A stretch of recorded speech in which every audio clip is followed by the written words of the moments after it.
New York is a different country. Maybe it should have a separate government. The people think differently, act differently.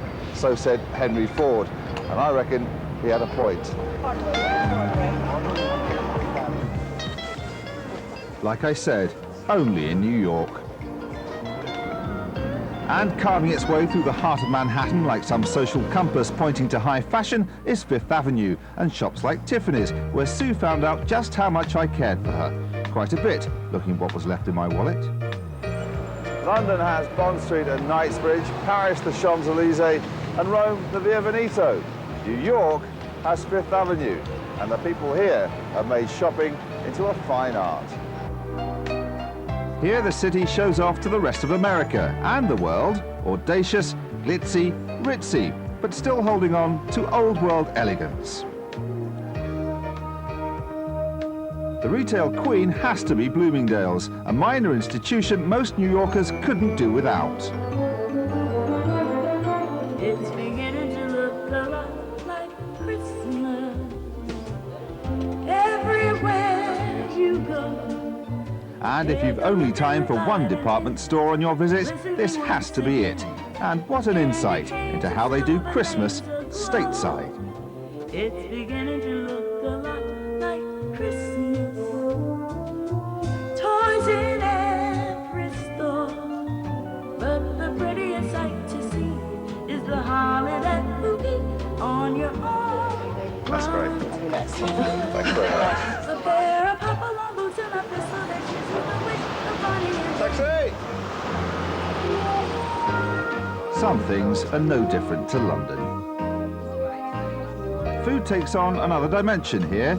It was New York that invented the modern-day deli culture. It's fresher, cheaper, and yes, bigger over there. The Stage Deli is about as American as they come. It's noisy, crowded, and just a wee bit over the top, a bit like New York itself, I suppose. But if you want to come somewhere for a down-home American classic, well, there's really nowhere else. Excuse me.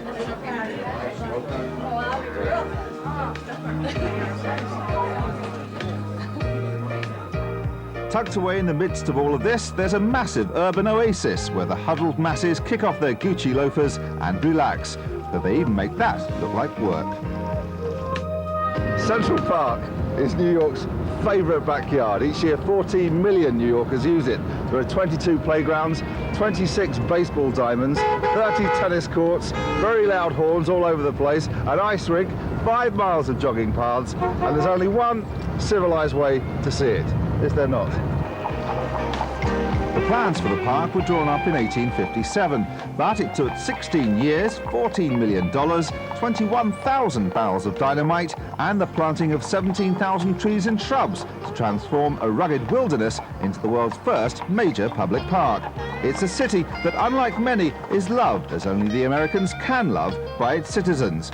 Well, most of them. Very fast. It's so fast, I can't get a job. Get to walk, you get to see a lot of things. New York is much more compact than London. I'm a New Yorker. Yeah? Yeah, I'm all right. I love it here.